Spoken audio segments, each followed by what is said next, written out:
AI, traffic जो बहुत शक्तिशाली है, यही दिशा में दुनिया जा रही है। सब कुछ स्वचालित। आप जानते हैं तो लेकिन वास्तव में एआई ट्रैफिक के बारे में बात नहीं करना चाहता। तो हमने हीरोज़ वेबिनार पे बहुत सारी बातें की, जानते हैं। आप जानते हैं लेकिन मैं बस ये देखना चाहता हूँ, मैं अभी इस कंपनी में क्यों हूँ? मैं अभी भी यहाँ क्यों हूँ? आप जानते हैं, जून में मुझे 5 साल हो जाएँगे। मैं अभी इस कंपनी में क्यों हूँ? क्योंकि सीईओ श्री अश मोफारा कुछ ऐसा बना रहे हैं जो मुझसे बड़ा है। आप जानते हैं जीवन अभी भी बढ़ रहा है। सपना हर दिन मजबूत और बेहतर होता जा रहा है। भले ही हम इसे ना देखें, ये मजबूत और बेहतर होता जा रहा है। आप जानते हैं आखिरी बार मैं कुछ संस्थापकों के साथ बातचीत कर रहा था, वे बस बातें कर रहे थे। मैंने कहा आप क्यों सोचते हैं श्री, क्या अशरफ फैरेल अपने सपने को बस यूं ही छोड़ देंगे? हम में से कौन, अगर हम इस दुनिया में कई लोगों को देखें के पास एक सपना है और वे उस सपने को मरने की अनुमति दे सकते हैं? हम जानते हैं कि हम अलग-अलग चीज़ों पर ध्यान दे रहे थे, आप जानते हैं नौकरी की तलाश कर रहे थे। अगर आप नौकरी की तलाश नहीं करते, अगर नौकरी आपका सपना है, तो आप नौकरी की तलाश नहीं करते, आप बेघर हो जाते हैं। आपको इंटरव्यू के लिए जाना चाहिए। आपको, आप जानते हैं, लगातार प्रयास करते रहना चाहिए। आप जानते हैं, बस वही निरंतरता है। किसके लिए लड़ना? आप चाहते हैं ऐसा ही कुआँ है। आप आराम करें। दुनिया तब नहीं रुकेगी क्योंकि आप रुके हैं, दुनिया आगे बढ़ती रहेगी। तो हम अभी यहाँ क्यों हैं? यह एक आदमी के सपने की वजह से है, जिसने कहा, "मैं कभी हार नहीं मानूँगा। मैं ये बनाऊँगा क्योंकि ये उसका सपना है।" वह कभी अपने सपने को नहीं छोड़ना चाहता। संस्थापक सदस्य हो या ना हो, सहयोगी हो या ना हो, वह अपने सपने को नहीं छोड़ रहा है। ये उसकी इच्छा है, कुछ जो उसके दिल में है। ये ऐसा है, मेरे पास एक सपना है और मैं उस सपने को पूरा करना चाहता हूँ। कोई फ़र्क नहीं पड़ता। जब तक मैं सही काम कर रहा हूँ, मैं यह सुनिश्चित करूँगा कि वह सपना पूरा होगा। यही है, यही ठीक वही है जो श्री अशरफ राय चुपचाप, बिना किसी शोर के अपने काम में लगे रहना। यह सुनिश्चित करना कि उसका अपना सपना पूरा होगा। अशरफ का सपना मानवता पर है। अशरफ मानवता के बारे में है। कभी-कभी मैं कुछ बातें उद्धृत करता हूँ, आप जानते हैं, मैं पढ़ रहा था, आप जानते हैं, मैं ऐसा कर रहा हूँ। Bible in a year course 1 जनवरी से शुरू हो रहा है। क्या आप जानते हैं, उत्पत्ति में वे बाबेल के टॉवर के बारे में बात करते हैं। मैं हमेशा भ्रमित रहता हूँ। आप जानते हैं, ऐसे समय होते हैं जब मैंने उस अंश को बहुत बार पढ़ा है और मैं सोचता हूँ, लेकिन वे भगवान को देखने के लिए कुछ क्यों बनाएँगे? क्या वे भगवान को चुनौती दे रहे थे? मुझे पता है कि भगवान को घर पसंद है। अच्छा, सुंदर भवन, क्योंकि उन्होंने डेविड को इसे बनाने का आदेश दिया और सुलेमान को इसे बनाने के लिए कहा। यह इसलिए है क्योंकि ये लोग, वे इसे अपनी खुद की महिमा के लिए करना चाहते थे। आओ, हम अपने लिए नाम बनाएँ। इसीलिए यह असफल हुआ। श्री आश मोफारा अपने लिए नाम नहीं बना रहा है। वह यह मानवता के लिए कर रहा है और यही कारण है कि वह सपना अभी भी मजबूत है।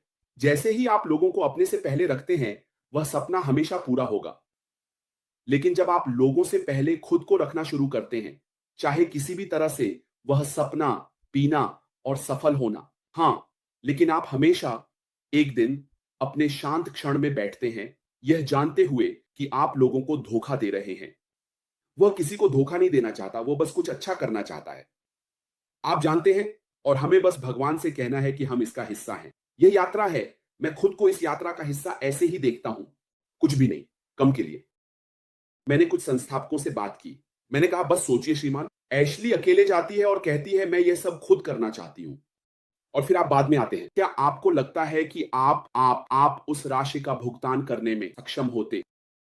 उन्होंने कहा नहीं, क्योंकि अगर मैं ही वह हूं, तो मैं आपको बताऊंगा, अगर आपके पास 10,000 नहीं है, तो आप अंदर नहीं आ सकते। दिन के अंत में मैं दुनिया का सबसे अमीर आदमी बन सकता हूं, सबसे अमीर लोगों का हिस्सा। इस पर मुझे किसी की जरूरत नहीं है, ये तकनीक है। सॉफ्टवेयर विकास कंपनी, वे कभी नहीं, उन्हें किसी की जरूरत नहीं है। अगर उनके पास इसे बनाने के लिए पैसे हैं, तो वे अपने दम पर जा सकते हैं, आप जानते हैं। तो हमें बस इसे देखना है। जब आप हर दिन पीछे बैठते हैं, तो खुद से पूछिए, मैं यहां क्यों हूं? मुझे इस कंपनी में रहने के लिए वास्तव में क्या प्रेरित करता है? क्या सपना अभी भी जिंदा है? क्या सीईओ अभी भी वहां है, आपके लिए काम कर रहा है? या उसने हार मान ली है? नहीं, उसने कभी बाहर आकर नहीं कहा, मैं हार मान लेता हूं क्योंकि वह एक बहुत सीधे आदमी है। उन्होंने कहा, मैं उस पर आ सकता हूं और कह सकता हूं, आप जानते हैं क्या, मैं इससे खत्म हो गया हूं। वह अभी भी इसे बना रहा है और वह इसे केवल आपके लिए नहीं बना रहा है। सहयोगी और संस्थापक सदस्य जो सोचते हैं, ओह, मैं एक संस्थापक हूं, मुझे इसका हक है। नहीं, वह मुझे दुनिया के लिए बना रहा है। ऐसे लोग हैं जिन्होंने कभी भी इसके बारे में नहीं सुना, वे इसे समझेंगे। वाह! वहाँ एक कंपनी है और आपको पता है क्या? ये बहुत से जीवन को बदल देगा, केवल वित्तीय दृष्टिकोण से नहीं, ये व्यवसायों को भी सुधार देगा। ये बहुत से व्यवसायों को सुधार देगा। हम हर दिन एआई के बारे में बात कर रहे हैं। आखिरी बार मैंने बीबीसी न्यूज़ देखी। मुझे लगता है कि मैं मैडी के साथ साझा करता हूँ। ब्रिटेन 14 से 13 अरब की आबादी के बारे में अच्छी खबर है। पाउंड आई में, क्योंकि वे जो करना चाहते हैं वह यह है कि यूके को गोपनीयता के बारे में बात करनी है। यूके को दुनिया में एआई का प्रमुख देश बनाना है। यही उन्होंने किया है। बस सोचिए कि एआई कहां जा रहा है। जो लोग चेक करना चाहते हैं वे चेक करें। वे किसी देश को ऐसा करने के लिए इतनी दूर जाने के लिए क्यों कहेंगे? हर क्षेत्र में एआई में निवेश करने के लिए इसे सुना जा सकता है। यह रक्षा हो सकती है, यह हर जगह हो सकती है। आपको हर जगह एआई की आवश्यकता है इस स्थिरता को लाने और चीजों के काम करने के तरीके को बदलने के लिए, तेजी से बदलाव लाना।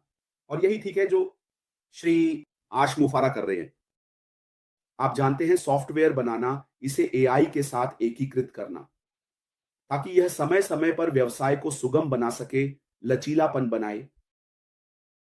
आप जानते हैं, और जब हम ज्यादातर कंपनियों को देखते हैं जो हमेशा मंदी के समय में होती हैं, उनमें से कोई भी पहली बार सही तरीके से बाहर नहीं आया है। वे हमेशा टर्बुलेंस से गुजरते हैं और कभी-कभी उन्हें ऐसा लगता है कि वे हार मान लें। लेकिन क्योंकि उनके पास कोई ऐसा है जो महसूस करता है कि यह मेरा सपना है और मैं इसे जाने नहीं दूंगा। आप जानते हैं क्या होगा? सुरंग के अंत में हमेशा रोशनी होगी। आप एप्पल को देख सकते हैं, एप्पल का इतिहास। उन्हें पहले फोन के लिए दशकों का समय लगा। आप जानते हैं, लोग इस्तीफा दे रहे थे। जो सह संस्थापक के रूप में आए थे, उन्होंने कहा, नहीं, मैं और इंतजार नहीं कर सकता। उन्होंने अपनी स्थिति बताई और गायब हो गए। आज क्या हुआ? एप्पल को देखिए, ट्रिलियन डॉलर की कंपनी। और अगर आप अपने इतिहास को देखें तो उन्हें यह आसान नहीं मिला। उस समय नोकिया सबसे ऊपर था, नोकिया। मुझे याद है कि एप्पल के पास लगभग 95% शेयर थे, जबकि नोकिया के पास केवल 5%। लेकिन बस सोचिए, अगर उन्होंने हार मान ली होती तो एप्पल का क्या होता? आप कहते हैं, आप जानते हैं, हम इस पर इतना पैसा खर्च करते हैं और देखिए हमें कितना शेयर मिल रहा है। नोकिया वहां था, उन्होंने डिजिटल परिवर्तन को अपनाने से इनकार कर दिया और इसी वजह से नोकिया ढह गया और माइक्रोसॉफ्ट ने नोकिया को खरीदा और इसे माइक्रोसॉफ्ट फोन कहा। अब हम इसका उपयोग करते हैं। लेकिन ये इतिहास है। उन्हें ये सभी चीजें करने का पछतावा हुआ। लेकिन जब आपके पास सीईओ जैसे कोई व्यक्ति हो, श्री एशफोर्ड, हाँ, हमेशा कठिन समय रहेगा। कभी कभी आप अपनी गलतियों से सीखते हैं। आप कभी भी किसी को यह नहीं सिखा सकते कि आपने क्या सही किया। अगर मैंने कुछ किया है तो कुछ नहीं है, कोई सीखने की प्रक्रिया नहीं है, यह हमेशा मेरे लिए सही है। तो जब आप सब कुछ सही करते हैं तो फिर कोई सीखने की प्रक्रिया नहीं होती। सब कुछ बस परफेक्ट है, आपके लिए इतना परफेक्ट। फिर आप सीखते हैं। जब आप भयानक चीजों का सामना करते हैं, हमेशा कुछ ना कुछ सीखने को मिलता है। मैंने कहा, आप तभी असफल होते हैं जब आप हार मान लेते हैं। कोई असफलता नहीं है। अगर आप अभी भी दृढ़ संकल्पित हैं तो आगे बढ़ते रहे, यह सुनिश्चित करने के लिए कि आपके सपने और लक्ष्य साकार हों। और यही श्री एशफोर्ड कर रहे हैं। कठिन समय इस आदमी के लिए कुछ भी नहीं है। जिन्हें उसकी पहचान है उनके लिए इसका कोई मतलब नहीं है, उसने मुस्कुराते हुए कहा।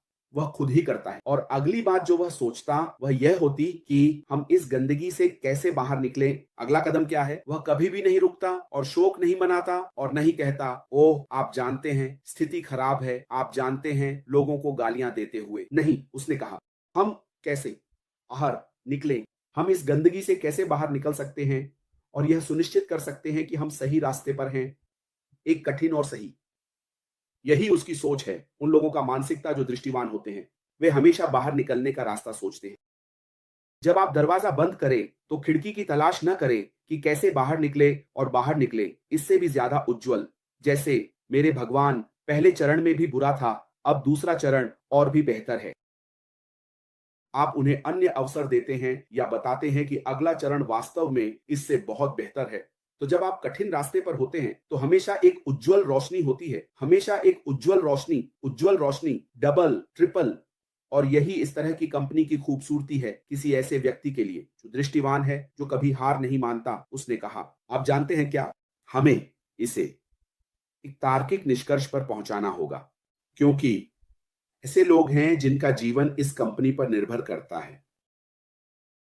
एक तरीके से या दूसरे तरीके से ऐसी कंपनियां हैं जो अपने व्यवसाय को बढ़ाने के लिए इस तरह की चीजों की तलाश कर रही हैं। आप और मैं जैसे सामान्य लोग हैं जो इसको एक व्यवसाय बनाने के लिए देख रहे हैं।